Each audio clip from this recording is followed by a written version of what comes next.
with the Advanced Projects Laboratory is to bring hope and the future to patients and families over the course of a lifetime, to impact and empower them over the course of a lifetime, to imagine, to innovate, to inspire.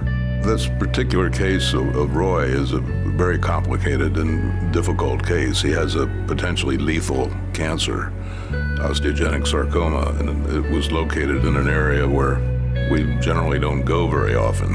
I can't believe it. I can't believe it. Why me? Why my son? You know, why we have to go through this? En ese momento lo quería que mi niño que esté bien, es lo único que yo decía en ese momento.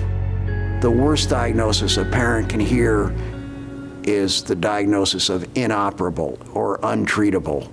One of the things that really struck me about this is you have a child who walks in who you would never know had this problem. It's really sort of a hidden entity. A lot of the motivation behind the way in which we approach this to figure out a way that we could get to this, but yet put things back together to allow for minimal disturbance in his appearance. Craniofacial surgeons, which are experts at altering the facial skeleton, asked me if I could assist them in reaching the tumor, which sits underneath the brain and under the eye, in a difficult location to reach, but not impossible. We came into surgery with an extra degree of preparation that I really don't think is possible with a lot more of the traditional planning that had been utilized in decades past. In Roy's case, this model was really very helpful for us to envision how to reach the tumor, which you can see here highlighted in pink. And although the tumor was ultimately removed mostly through the mouth, the technique the craniofacial surgeons used to avoid putting a disfiguring scar on the child's face was to make a skin incision behind the hairline so it was hidden, and then I was able to open this portion of the skull and remove this portion of the cheek so that they could see the tumor directly from above. With these technologies now, we're able to really show them and to pinpoint exactly what we're doing, what are the nearby structures that we are dealing with, communicating the level of risk and benefit in a way that we really simply could not do before. Wow. Unbelievable. You can see the blood vessels. See everything, boss. You can see the blood vessels that Right. Dr. Ragab and Dr. Steinberg had to avoid bringing blood to the brain. Mm-hmm. Unbelievable. Children understand the HoloLens technology intuitively.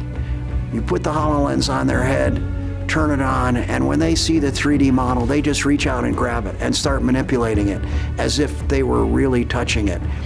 And it's enormously rewarding to us, the team, to the other caregivers at the institution, to be able to give children such a powerful tool for understanding that empowers them to participate and understand their own disease. We simply could not help our patients like Roy this way without the support of Jack and Barbara Nicklaus, the Nicklaus Children's Health System, the Bailey Foundation, and especially our collaborators in industry, Stratasys, who's been supportive for almost 10 years, Simpleware, Spherigen Dicom Director, and Microsoft. They've been essential to our success in helping our precious young patients. I said that Nicklaus Children's Hospital saved my boy's life. They dedicated so much time to save Roy's life, how they dedicated to make us more comfortable every single day, every single week, and that process. And I can see it in my child and my boy right now. He's back. Realmente no hay palabras para decirle lo que han hecho con mi hijo. Es un equipo tan, pero tan unidos que yo le doy las gracias por curar a mi hijo. We're fortunate to work at Nicklaus Children's Hospital, where we can put together teams of experts to deal with difficult problems that many think can't be treated. And the greatest gift we can give these families is to use our experience, our team, and our technology to give children and families hope.